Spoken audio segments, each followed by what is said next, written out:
이런 거대한 마안의 고분에서 쏟아져 나온 유물 가운데 크기는 작지만 그 의미는 남다른 것이 있습니다. 구슬이 바로 그건데요.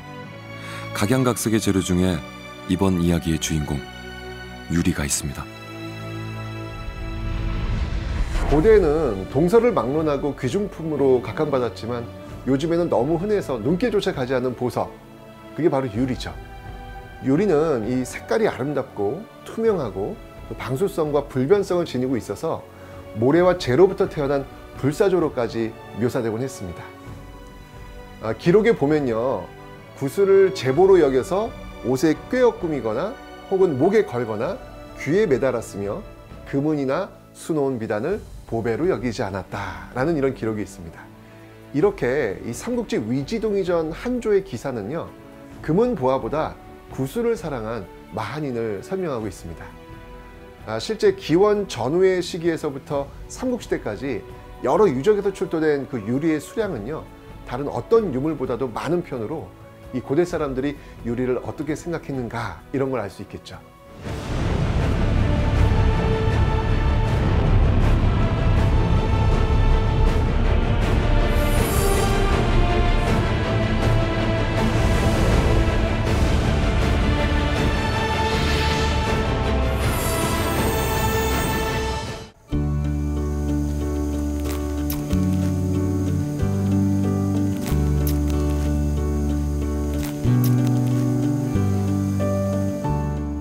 대한민국이라는 국호의 뿌리가 된 마한의 존재를 찾아가는 위대한 이야기.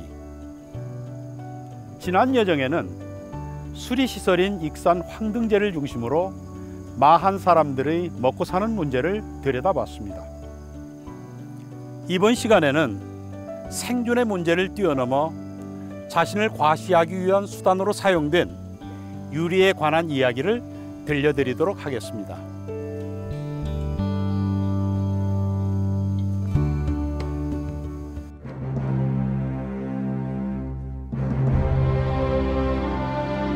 남도의 젖줄인 영산강 일대에선 마한의 상징과도 같은 분구묘를 쉽게 발견할 수 있습니다.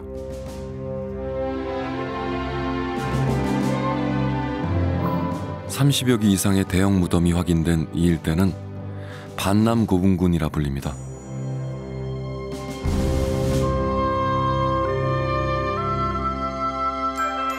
분구묘들 바로 옆에는 영산강이 품고 있는 마한 이야기를 들려줄 박물관이 자리하고 있죠.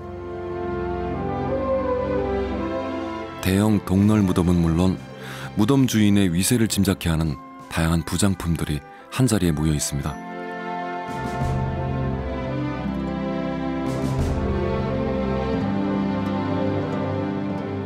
그 가운데는 이렇게 다양한 종류의 구슬이 있죠.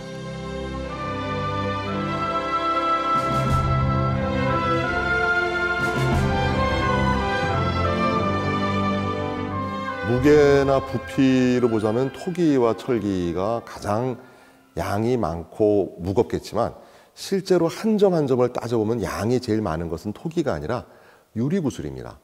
예를 들어서 3세기, 4세기의 마한의 무덤을 하나를 발굴을 하더라도 어떤 경우에는 그 무덤 하나에서 유리구슬 수천 점이 토기 안에 담겨져 있거나 아니면 묻혀있는 분의 주변에 이렇게 뿌려져 있거나 아니면 그분의 옷을 장식을 하거나 해서 뭐 한 무덤에서 수천 점의 유리구슬이 나오는 경우가 종종 있습니다.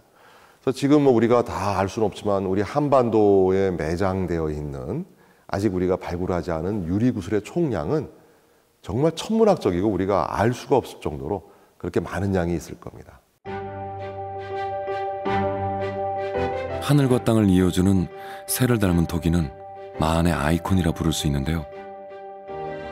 이와 마찬가지로 무덤에서 쏟아져 나온 구슬 목걸이 또한 마한인들의 생각을 엿볼 수 있는 유물입니다.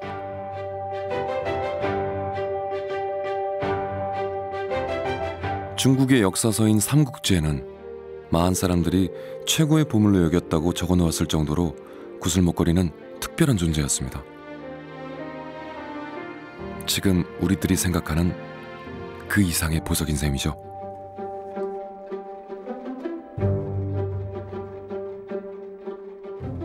중국의 기록책에 보면은 부여, 지금 충남 부여가 아니라 저 만주에 있었던 부여나 고구려 같은 경우는 가장 좋아하는, 아끼는, 선호하는 물건이 금, 은, 그리고 이 자수를 뜬 비단, 이런 것들을 좋아합니다. 반면에 이제 중국인들의 눈에 보았을 때 재미있고 좀 신기한 현상이 한반도 중부 이남, 지금의 서울, 경기, 충청, 전라, 영남 이런 지역에서는 금과 은을 별로 좋아하지 않고 구슬을 좋아한다. 그래서 구슬을 귀에 늘어뜨리고 목에 달고 몸에 치렁치렁 장식하는 것을 가장 중요하게 여긴다 해서 아마 우리 고대 국가 초창기에 한반도 중부 이남에서는 가장 귀중하게 여긴 것이 구슬이다. 이렇게 볼 수가 있겠습니다.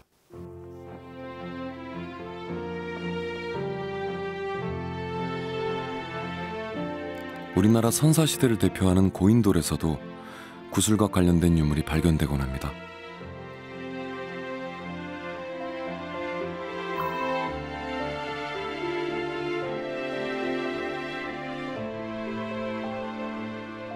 흙으로 만든 구슬부터 푸른 빛을 자랑하는 옥도 있었죠.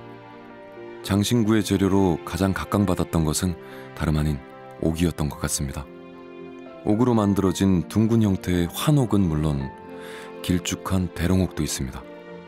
옥은 예부터 귀한 대접을 받았기 때문에 마한 사람들도 당연히 보물로 여겼을 겁니다. 그런데 이 옥이라는 한자가 다양한 뜻을 가지고 있다는 사실을 간과하기가 쉽죠. 삼국지는 3세기경 진나라의 진수라는 사람이 위초고 삼국의 역사를 정리한 사서입니다.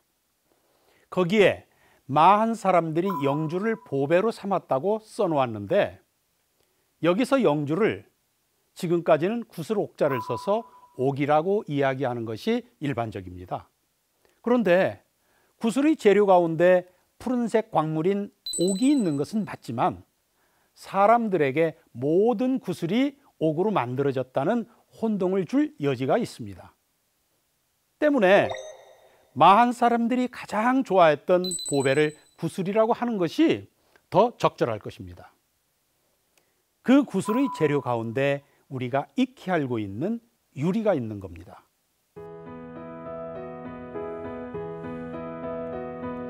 반짝이는 황금보다 구슬을 더 귀한 보물로 생각했던 사람들.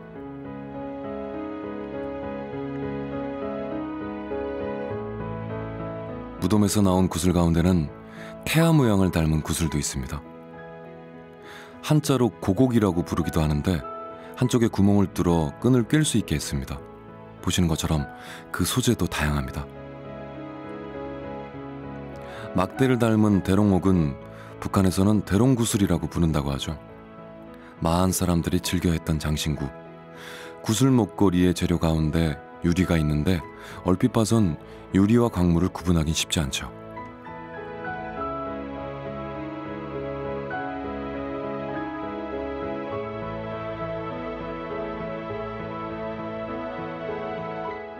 마한 지역의 여러 그 유적들을 조사하다 보면 금이나 은 제품이 출토되기보다는 유리구슬이 출토되는 비율이 훨씬 높습니다.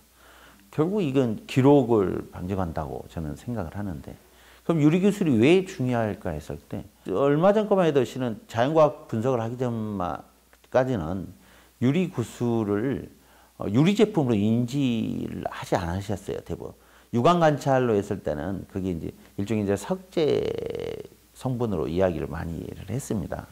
그런데 요즘은 이제 하도 과학이 발달하다 보니까 대부분 비파박의 검사를 통해서 성분을 분석하니까 다 유리 제품이었어요. 전시를 위해 한 곳에 모인 다양한 구슬 목걸이 가운데 유리가 가장 많다는 건데요. 시청자 여러분이 떠올리시는 유리 구슬의 이미지와 달라서 약간 혼란스러울 수도 있을 겁니다. 그리고 광물과 유리를 함께 사용한 경우도 많아서 그 소재를 일일이 구분하는 것은 결코 쉬운 일이 아닙니다. 그 문제에 대한 답을 찾기 위해 공주대 김규호 교수 연구실을 찾았습니다. 우리나라에서 특징은 남유리뿐이 없어요. 그는 고대 유리 분야에서 과학적 접근을 통한 연구로 국내 최고의 권위자로 통하죠. 이거는 광물이거든요. 이런 광물들도 같이 유리하고 이 구슬처럼 만들어서 같이 있거든요. 이렇게 보면 뭐 거의 어떤 분들은 뭐 구별 못하는 경우도 왼쪽에 있는 건 우리가 적갈색 유리라고 해서 전형적인 소다 유리고요. 오른쪽들이 지금 보이는 것들이 전에는 이걸 또 만호라고 했는데 홍옥수라고 하는 광물라고 얘기를 하고 있습니다. 또 광물에서 재미난 특징을 보이는 게 요겁니다. 유리에서는 그런 특징들이 보이지는 않지만 광물에서는 요 내부에 뭔가 드릴로 구멍을 뚫었던 흔적들이 있습니다. 그래서 아마 제작하는 방법의 차이에서 우리 유리와 광물이 또 구분될 수 있는 그런 특징들도 확인될 수 있습니다. 유리는 어떻게 만들어질까요? 주 재료는 바로 석영입니다. 모래 안에 반짝이는 것들이 작은 석영 조각들인데요. 여기에 소다회와 석회석 등을 넣고 가열해 만들기 때문에 일반적인 유리를 소다유리라고 볼 수 있죠.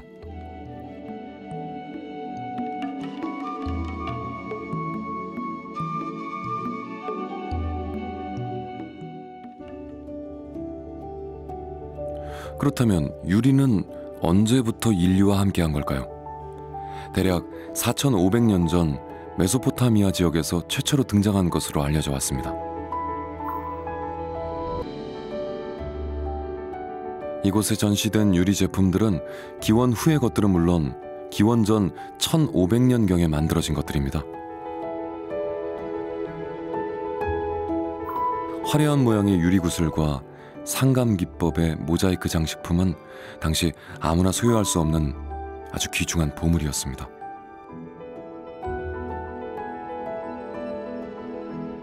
그리고 유리로 만들어진 최초의 병은 향수나 연고와 같은 값비싼 용액을 담기 위한 용도였습니다. 지금 보시는 두 개의 유물은 3000년 이상 된 유리병들입니다.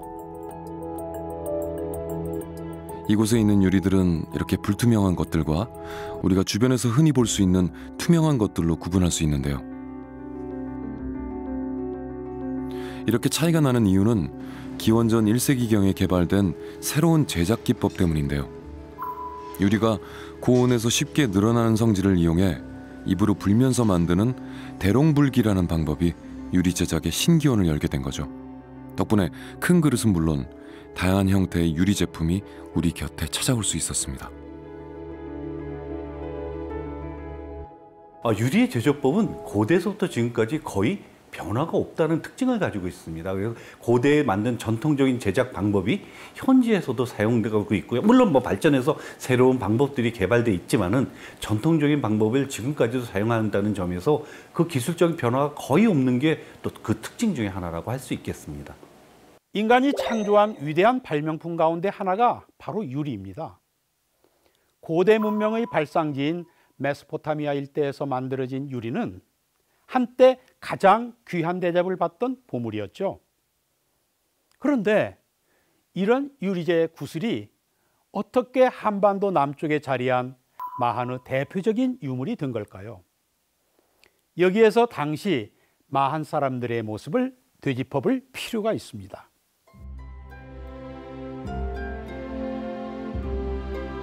영산강이 품고 있던 마한의 이야기에 빠질 수 없는 곳. 기원 전후의 생활상을 고스란히 간직한 채 그 모습을 드러낸 광주 신창동 유적입니다.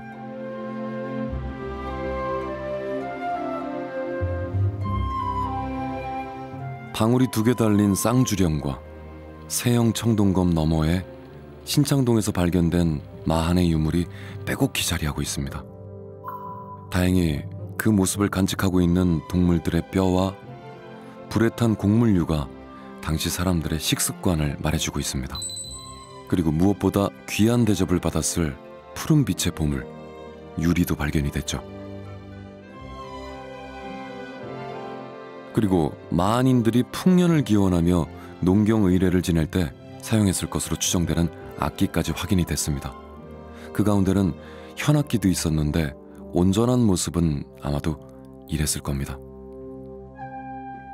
우리나라의 악기류는 그 신석기 시대에 이 뼈에 구멍을 뚫어서 이렇게 만든 피리가 이북 지역에서 출토가 된 사례가 있습니다. 그리고 청동기 시대가 되면은 다양한 형태의 이제 제어구가 나오는데, 그래서 제사 지낼 때 신을 부르는 일종의 이제 기물들인데, 대개 청동방울, 청동령이라고 얘기하는 청동방울, 뭐 간두령이나 동탁 이런 종류가 되겠습니다. 그것은 흔들면 소리가 나거든요. 그동안에는 딸랑딸랑하는 타악기의 존재만 알려졌는데, 현을 가지고 리듬을 보여주는 이런 새로운 형태의 소위 음악 문화가 나오게 된 셈이죠. 뿐만 아니라 당시의 기술력을 보여주는 유물도 있습니다. 이 목재들은 바퀴의 일부분으로 그 크기를 짐작해보면 지름이 1.6m가량이었습니다. 거기에 말에 얹었던 가로 거리대까지 확인돼 수레가 아닌 말이 끄는 마차를 사용했음을 알 수 있게 된 거죠. 실제 그 당시에는 중국과 관련된 평양, 고조선 지역 외에는 거의 출토되지 않습니다. 실제 바퀴와 말 다루는 그러한 제어구가 나옴으로써 이 신창동 유적에 그러한 말 문화가 들어왔다는 것을 알 수 있습니다. 그렇다면 다시 유리의 왕국 마한 이야기로 들어가 볼까요? 우리나라에서 확인된 가장 오래된 유리는 어떤 모습을 하고 있을지 궁금합니다. 한국식 세형 동검과 잔무늬 거울,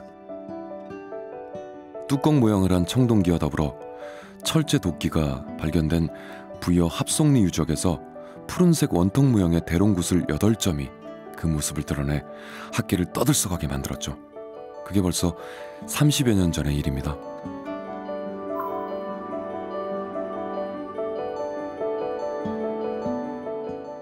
그 우리나라에서 유리가 처음 발견된 게 89년 부여 합송리 유적에서 발굴이 됐습니다. 그래서 우리나라에 처음 그 청색의 유리가 나와서 그거를 국립중앙박물관에서 분석을 하게 됐어요. 그 당시 제가 그 분석하는 데를 따라갔었는데 그게 수원에 있는 삼성 코닝 연구소였거든요. 그래서 나중에 그 분석 결과를 받았는데 그게 소위 중국에서 들어온 유리 제품이고 분석 결과는 납바륨계였어요. 납바륨 유리는 푸른빛을 띤 옥을 닮았습니다. 그런데 앞서 살펴본 것처럼 우리가 일반적으로 알고 있는 유리와는 부르는 이름부터가 다른데요. 이를 이해하기 위해서는 관련 지식이 좀 필요합니다. 주제 같은 경우는 SiO2는 용융하는 온도가 한 1850도 정도 용융되기 때문에 아마 고대에는 그 정도의 온도를 올리는 건 좀 어려웠을 거라고 생각합니다. 그래서 거기 온도를 낮추기 위해서 첨가되는 성분을 우린 융제라고 하고 있습니다. 융제라고 하는 성분이 되면 한 700도까지 온도를 낮출 수 있는데 소다를 넣느냐 아니면 포타시, 칼륨을 넣느냐 아니면 납을 넣느냐에 따라서 우리가 소다유리냐 포타시유리냐 납유리로 구분하고 있습니다. 그래서 유리의 성격적 특성으로 구분하고 있고요. 내용을 다시 한번 설명하자면 석영이나 모래가 유리의 주재료로 흔히 주재라고 부릅니다. 그리고 녹는 온도를 낮추기 위해 넣게 되는 물질이 바로 융재로 납이나 초석, 식물을 태우고 남은 재 등이 사용됐습니다.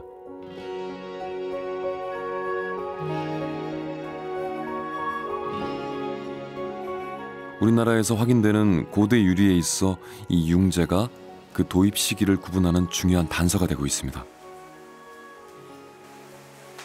우리 한국에서 확인된 제일 오래된 유리는 부여 합성리에서 나타난 납바륨 유리라고 할 수 있습니다. 그래서 납바륨 유리가 BC 2세기 경서부터 나타나기 시작해서 거의 동시대에 포타시 유리가 만들어지고요.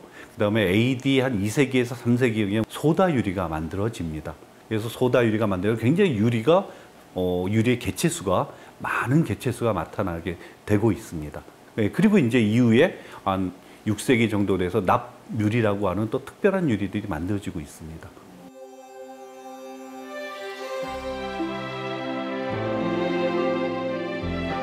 우리나라 고대 유리 연구에 있어 괄목할 만한 유적이 나온 것이 바로 이 일대입니다. 전주와 완주 혁신도시를 건설하는 과정에서 기원전 2세기 전으로 추정되는 초기 철기 시대 청동기 유물이 다량으로 나온 건데요. 한국식 동검이라고도 하는 세형 동검과 창의 일종인 동목, 도끼와 화살촉과 같은 청동 유물과 함께 발견된 유리 2점. 푸른 빛을 띤 고리 모양으로 국내에선 지금까지 확인된 적이 없는 유리였죠. 그 형태적인 것에서 굉장히 특이한 특징을 가지고 있습니다. 납작하고 큰 형태의 고리 형태의 유리 구슬인데요. 그 성분들을 분석할 때 그 성분이 납바륨유리입니다. 우리나라에서 최초로 발견되는 부여 합성리에서 나타난 유리 구슬, 대롱 구슬과 같은 성분을 가지고 있기 때문에 유익 경로, 변천, 특성들을 우리가 연구한다 그러면 고대의 어떤 문화적인 특성들을 이해하기에 굉장히 좋은 단서를 줄 수 있는 그런 자료라고 할 수 있겠습니다. 이 특별한 유리가 발견된 갈동 유적에서 2km가량 떨어진 신풍 유적 발굴 현장에서도 푸른 빛을 띤 유리 구슬이 확인됐습니다.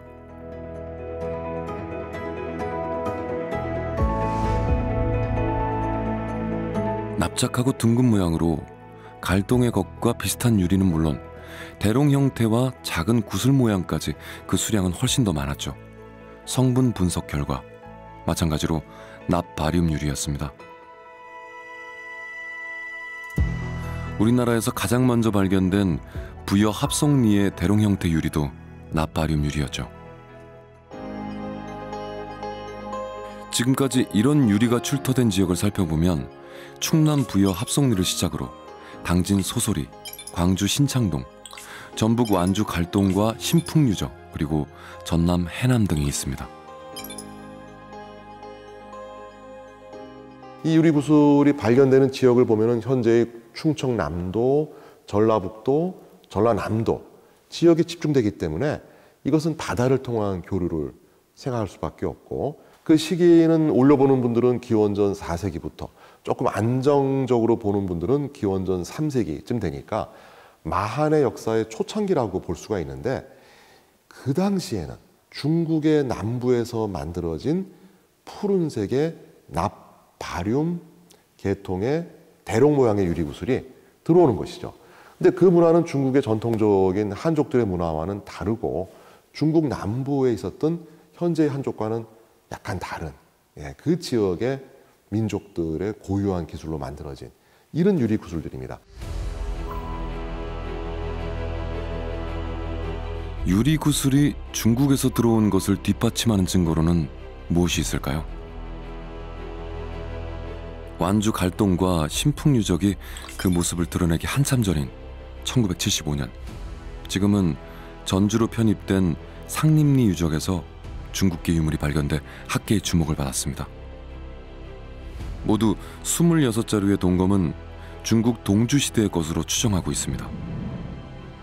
직선 형태의 칼날과 일체형으로 만들어진 손잡이 중간에 마디 모양의 돌기가 있는 점이 특징이죠.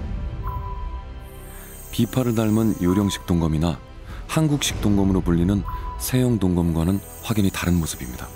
때문에 중국과 직접적인 교류의 단서로 통합니다. 그뿐만이 아닙니다. 만경강을 따라 북쪽에 펼쳐진 익산 평장리에서 출토된 바로 이 청동거울이 또 다른 교류의 단서가 되고 있습니다. 조각의 퍼즐을 맞춰봤더니 중국 전한시대의 것으로 드러났던 겁니다. 때문에 마한이 태동하던 BC 2세기 이전부터 만경강 권역의 익산과 전주, 완주 일대를 중심으로 중국과 활발히 교류했음을 추정해 볼 수가 있죠. 이 일대에선 선진 문물을 받아들여 다른 지역보다도 먼저 정치적인 발전이 이루어졌을 겁니다. 자, 여기서 잠깐. 마한의 태동기였던 초기 철기 시대 우리나라의 기술력을 단적으로 보여주는 유물을 살펴볼까요?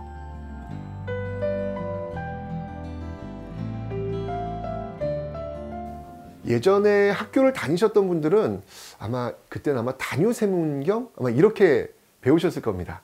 그러니까 곱고 가는 선이 많은 무늬거울이라는 뜻인데요. 지금 학생들은 잔무늬거울이라고 배우고 있죠. 이 청동거울은 당시 사람들의 그 기술력을 단적으로 보여주는 정말 청동기와 철기 시대의 그 나노 기술의 결정체라고 볼 수 있겠습니다.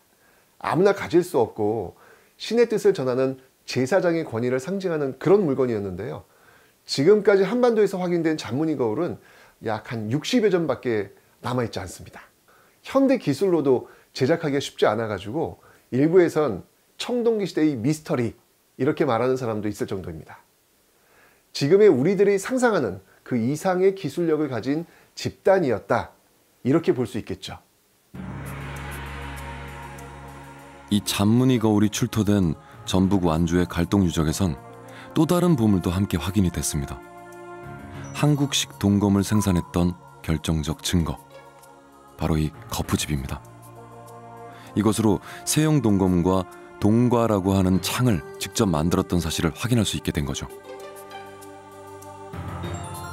중국과의 연관성을 말하고 있는 푸른빛의 납바륨 유리, 이런 귀한 장신구를 사용했던 이들이 북쪽에서 내려왔다는 사실을 뒷받침하는 검은 간토기와 덧띠 토기도 있습니다. 그리고 이런 토기가 들어오기 전부터 마안의 뿌리가 된 사람들이 털을 잡고 살았던 단서도 이곳에 있죠. 계란 모양을 한 이 송국리형 토기가 바로 그겁니다. 지금까지 살펴본 유리구슬과 토기들이 잠들어 있던 곳은 전주, 완주 혁신도시 일대입니다. 지도에서 보시는 것처럼 바로 인근에는 만경강이 흐르고 있죠.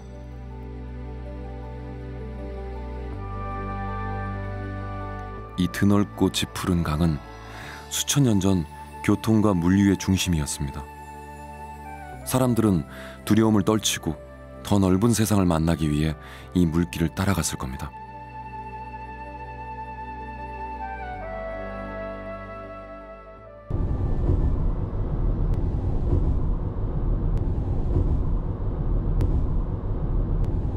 일본 오사카에서 차로 1시간 반을 달려 도착한 효고현의 한 박물관.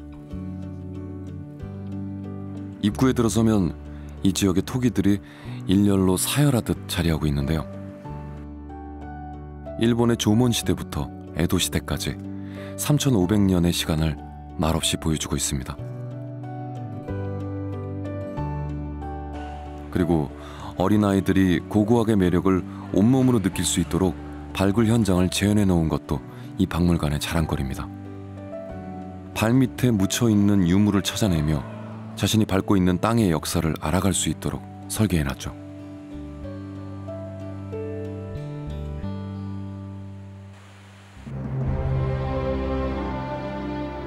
한켠에는 기원전 3세기부터 600년 동안 이어진 일본의 야요이 시대를 살펴볼 수 있는 전시가 열리고 있습니다. 야요이 시대의 집터가 확인된 오나카 유적에서 나온 것들로 이곳 박물관이 들어선 곳이 바로 오나카 유적입니다.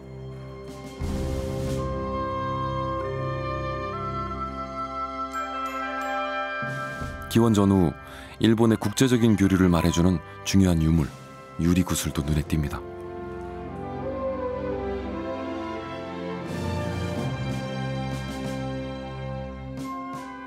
효고현립 고고박물관에는 기원전부터 마한과 밀접하게 교류했던 것을 말해주는 유물이 있습니다.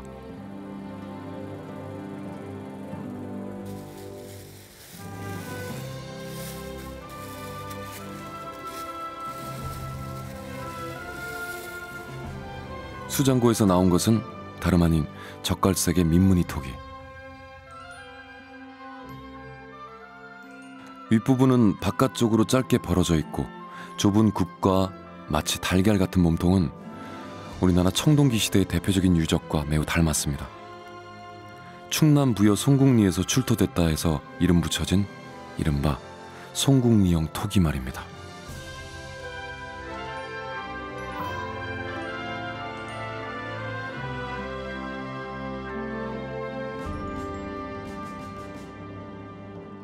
朝鮮半島と、非常に関係の深そうな、将棋繰り型と呼ばれる土器と似たですね、土器が見つかりました。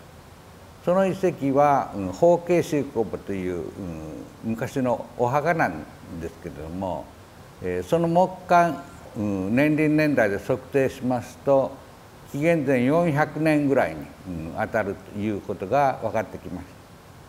ちょうど、将棋繰り式文化の終わり頃に当たるそういったものであります。 송국리형 토기가 나온 일본의 주구묘는 어쩌면 마한의 무덤인 분구묘에서 시작됐을지도 모릅니다.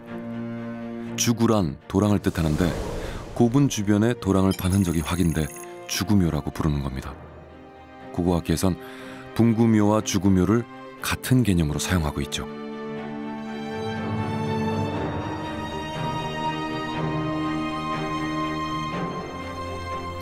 우리는 지금까지 일본의 문화를 전파해준 주체를 백제라고 가르치고 있고 또 그렇게 배우고 있죠.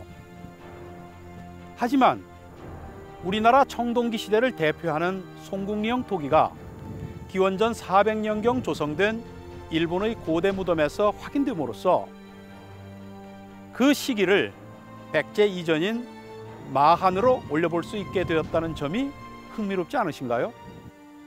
더 중요한 것은 이 송국리형 토기가 출토된 유적이 마한을 상징하는 무덤, 바로 주구묘였던 건데요. 이는 기원 전부터 마한의 토착 세력이 바다를 통해 일본의 문물을 전파했다는 사실을 분명히 하고 있는 겁니다. 마한 분구묘의 대명사로 통하는 보감리 고분군.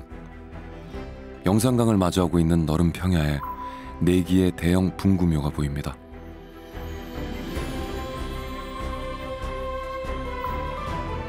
그 가운데 규모가 가장 큰 이 고분은 마한 분구묘의 특징을 보여주는 대표적인 무덤으로 평가받고 있습니다.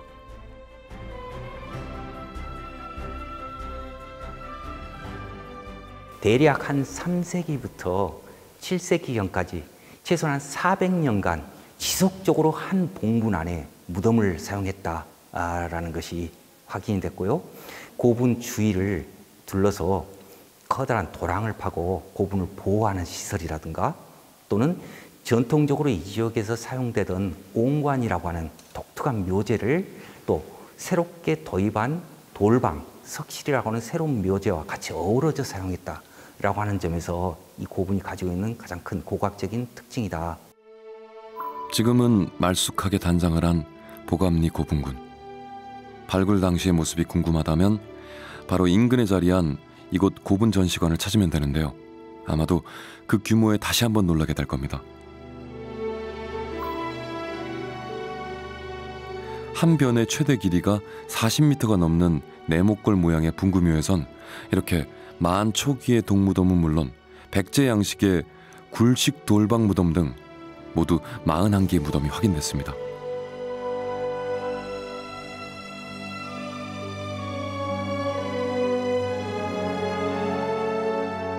대형 분구묘에 다양한 무덤 양식이 섞여 있다는 것은 과연 어떤 의미를 내포하고 있을까요?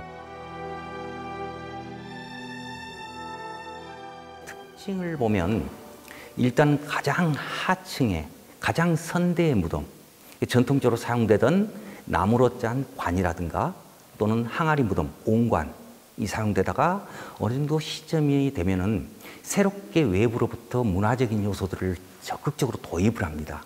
이 도입하는 과정에서 장법도 역시 도입을 하는데 그게 바로 돌방 무덤. 그래서 돌방 무덤을 사용하면서도 전통적인 옹관도 계속 사용을 하고요.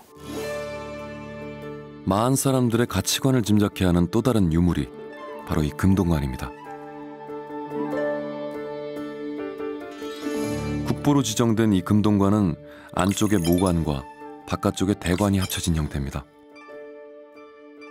곡갈 모양의 모관에는 화려한 연꽃 문양이 수놓아져 있고 나뭇가지 모양을 한 대관의 끝을 장식한 것은 다름 아닌 유리구슬입니다. 백제의 금관 또는 금동관은 내관만 있습니다. 대관이라는 것은 유행하는 곳이 신라나 가야 지역이거든요. 근데 독특하게 이 지역에서는 이 대관이 함께 출현을 합니다. 아마도 백제의 그런 요소들, 그리고 신라나 가야의 요소들이 이 지역에서 융합이 된 게 아닌가, 그렇게 추정을 해보고 있습니다. 고조선 준왕이 내려와 마한을 건국했다고 알려진 익산. 이곳 박물관에서 유리의 왕국 마한과 관련된 유물을 쉽게 찾을 수가 있습니다. 유리를 비롯해 다양한 광물을 이용한 구슬 목걸이들이 금이나 은보다 귀한 장신구였다는 사실을 증언하는 듯한데요. 그 가운데 유독 많이 보이는 젓갈색 계통의 구슬은 마한 사람들이 특별히 선호했던 것으로 알려져 있습니다.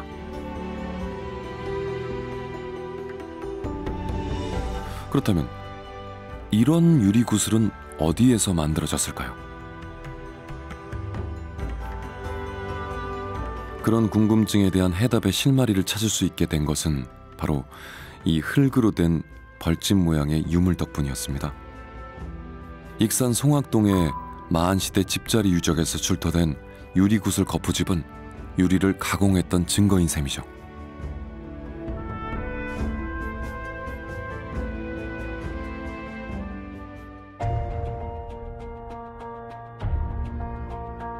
유리구슬을 만들었던 거푸집을 만날 수 있는 또 다른 박물관.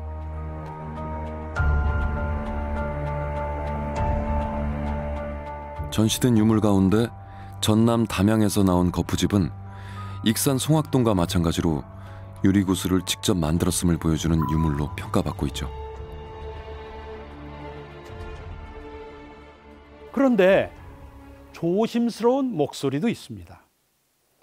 원료를 녹이던 로와 같은 시설이 함께 확인되지 않았기 때문에 유리 생산과 관련해서는 신중하게 접근해야 한다는 거죠. 몇몇 유적에서 확인되는 것들 보면 재가공의 흔적이 있는 유리들도 확인되고 있거든요. 그래서 유리가 가장 좋은 점은 다시 온도를 올려주면 다시 녹을 수 있고요. 다른 형태로 가공을 할 수 있다고 생각을 합니다. 그래서 아마 유리를 만들었을 때 아까 원료가 그냥 원료에서 직접 만드는 게 아니라 1차 유리, 2차 유리라고 해서 1차 유리에서 중간 그 매개체인 유리 중간품이라고 할까요? 그런 유리들도 아마 고대에 만들어지지 않았을까라는 생각은 가지고 있습니다. 고대 유리는 동서양을 막론하고 최고로 값비싼 사치품 가운데 하나였습니다.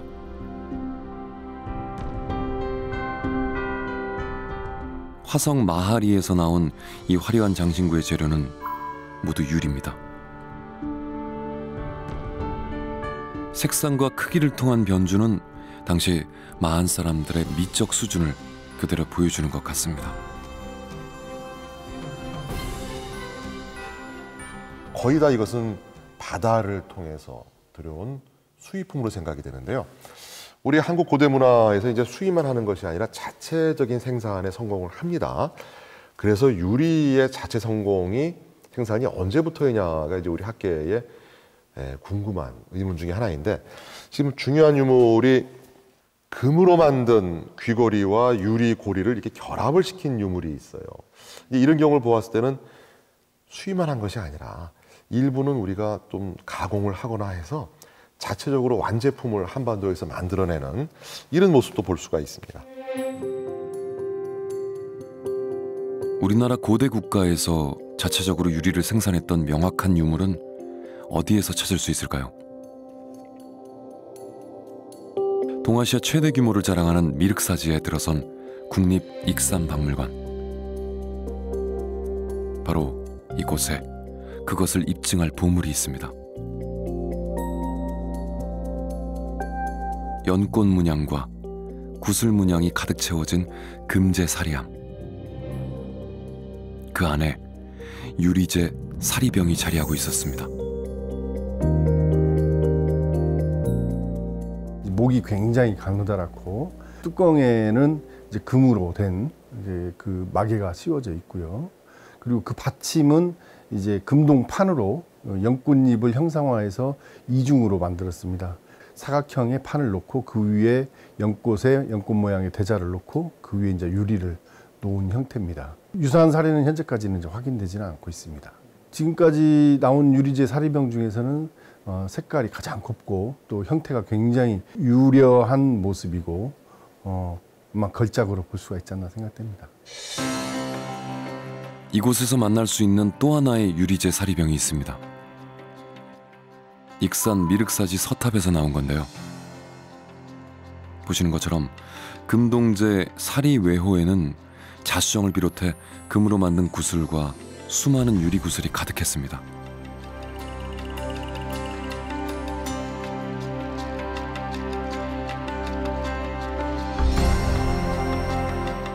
그리고 사리외호 안에 있던 금제 사리내호에 유리로 만든 사리병이 놓여 있었죠.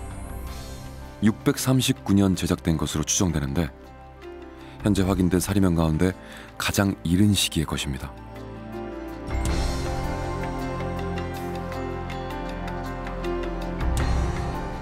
여기에도 물론 세밀하게 가공된 만호와 유리제 구슬이 함께 들어있었습니다. 부처님의 사리를 보관했던 용기를 금이 아닌 유리로 만들었다는 것은 당시 유리의 위상을 단적으로 보여주고 있는 거죠. 불경에 부처님의 사리를 모시는 방법이 4가지 포장 방식으로 나와 있어요. 유리에 부처님의 사리를 담고, 금 그릇에 담고, 은 그릇에 담고, 구리 그릇에 담아라라는 4중 포장 방식이 있는데, 놀랍게도 익산의 왕궁리 유적에서 발견된 사리장엄하고 미륵사지 그 탑에서 발견된 사리장엄에서 은은 생략된 특이하게도 유리, 금, 동으로, 물론 금동이긴 합니다만 포장된 장식이 나왔고요. 더더군다나 그 미륵사지 그 서탑에서는 그 사리를 장엄하기 위한, 그걸 화려하게 꾸미기 위해서 엄청나게 두꺼운 유리판으로 사리 장엄의 맨 바닥에다 깔아서 말 그대로 부처님의 금광 유리광 세계를 구현하는 그런 모습이 또 남아 있어요.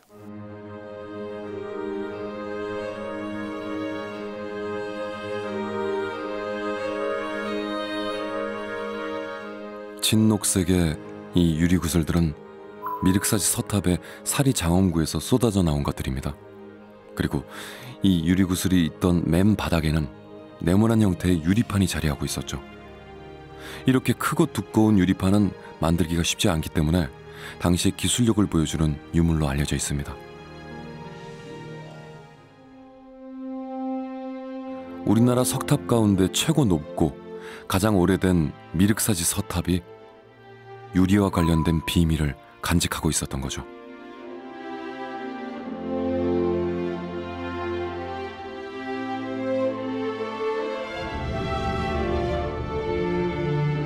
지금 보시는 것은 녹색의 유리입니다. 함께 도가니가 출토돼 직접 유리를 생산했음을 명확히 알 수가 있는 건데요. 이 유물이 확인된 곳은 다름 아닌 익산 미륵사지였습니다.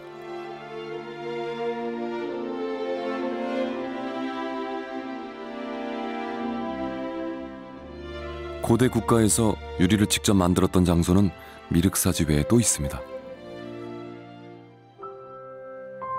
왕궁리 5층 석탑이 자리하고 있는 이곳은 동아시아의 고대 국가 왕궁터 가운데 그 원형이 가장 잘 남아있는 곳입니다. 바로 이곳 공방터에서 유리를 직접 생산했던 유물이 그 모습을 드러낸 겁니다.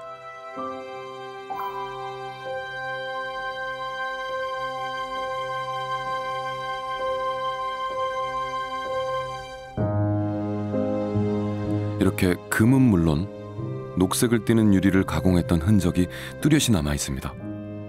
유리의 녹는 점을 낮추기 위해 넣는 융재 가운데 하나인 납도 공방터에서 확인이 됐죠.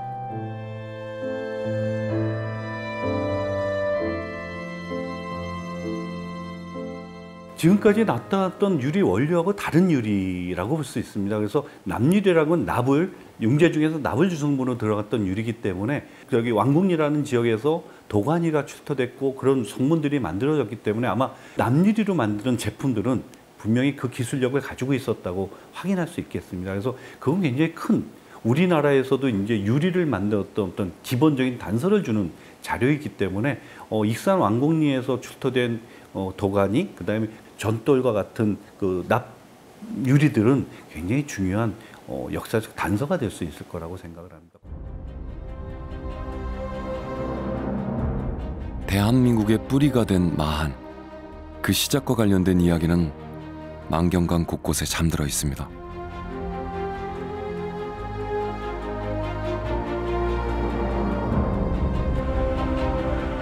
지난 2003년 진행된 발굴 조사를 통해 이 일대가 기원 전부터 마한 세력의 거점이었다는 고고학적 접근이 이루어졌습니다.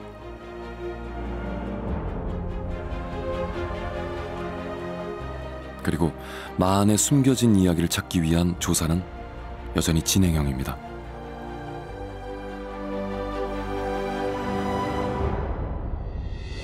이곳 상운리 유적에서 쏟아져 나온 유물 가운데 가장 괄목할 만한 것이 바로 유리입니다.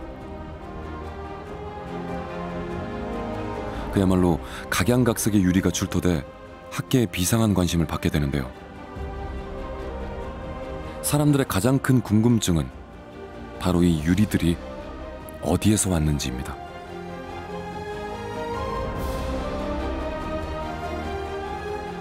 완주 상운리 같은 경우도 굉장히 많은 유리들이 출토되어 있었고요. 아마 색상적인 편에서는 청색 계통이 많이 출토되었지만 뭐 다양한 색상이 완주 상운리에서 출토됐고요. 그 완주 상운리에서 우리가 분석을 했을 때 소다 유리가 메인, 중심인 성분이었고요. 아마 알루미늄 계통이 상당히 높은 유리이기 때문에 완주 상운리라고 하는 지역에서 나오는 유리를 객관적으로 뭐 굳이 지역적인 관계성을 맺자 그러면 동남아 계통의 유리구슬과 상당히 밀접한 관계를 가지고 있는 조성을 가진 유리다. 원료적인 특성에선 유사한 특성을 가지고 있는 유리일 가능성이 높다라고 할 수 있겠습니다.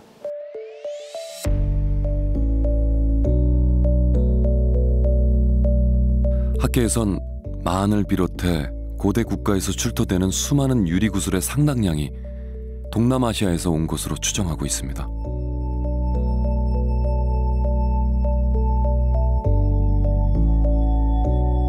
그리고 최근엔 해외 발굴을 통해서 유리의 왕국 마한의 미스터리를 차근차근 풀어가고 있죠. 19년부터 21년까지 베트남 5개월 조사를 하다가 확인됐던 아주 중요한 성과가 있었습니다. 이런 항아리 골호인데요. 항아리 무덤이었습니다. 이 토기에는 팔목에 채워진 유리 구슬이 약 20여 점 정도가 출토가 됐죠. 우리 마한 지역과 관련해서는 지금 이런 약간 붉은 기운을 띠는 이런 유리구슬이라든가 이 끝에 있는 이런 유리구슬, 이런 것들이 우리 지역에서는 가장 많이 나오는 거죠. 이 유리구슬도 저희들이 이제 분석을 맡겼고요.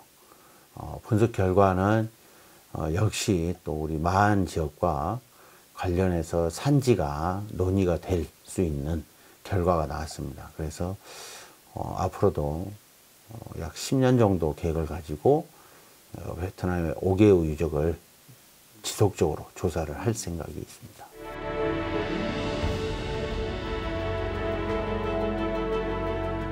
수천 년을 이어온 유리의 세계를 이해하기 위해선 여전히 풀어야 할 과제가 많이 남아 있습니다.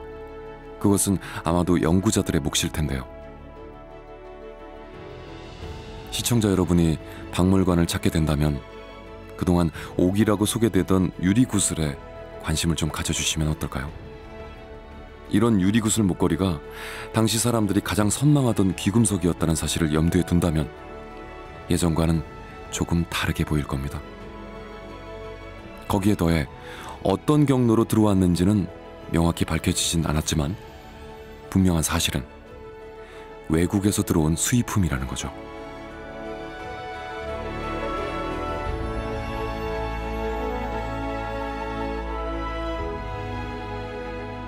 조선시대도 그렇고 그 이전의 우리 역사를 이야기할 때 고대 혹은 중세 한국과의 교섭에 상대하면은 대개 중국과 일본만 생각합니다. 이것을 깨주는 유물이 바로 유리입니다. 현재 베트남, 캄보디아, 그다음에 미얀마, 말레이시아, 인도네시아, 인도, 스리랑카 이런 지역에서 만들어진 유리 구슬들이 수천 킬로미터의 바다를 항해해서 결국은 마하네까지 들어옵니다. 정말 이걸 보았을 때 고대의 이 한반도에 살았던 주민들이 가지고 있는 어떤 장거리, 원거리의 역동성, 우리의 상식을 벗어날 정도로 바다를 통한 해상 교류의 이 폭과 깊이는 정말 넓고 깊었다 이렇게 이해할 수 있겠습니다.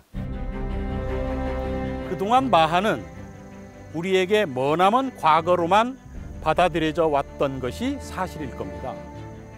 일반적인 역사 인식이 조선을 넘어 신라 백제에 머문 것도 어찌 보면 당연합니다.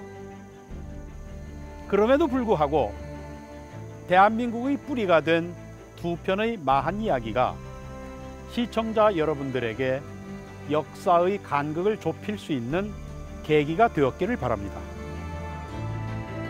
지금의 우리와 똑같이 먹고 사는 문제를 고민하고 자신을 드러내기 위해 유리를 갖고자 했던 마한 사람들이 2000여 년 전 이 땅에 살았던 거죠. 바로 지금 제가 서 있는 이곳에 말이죠.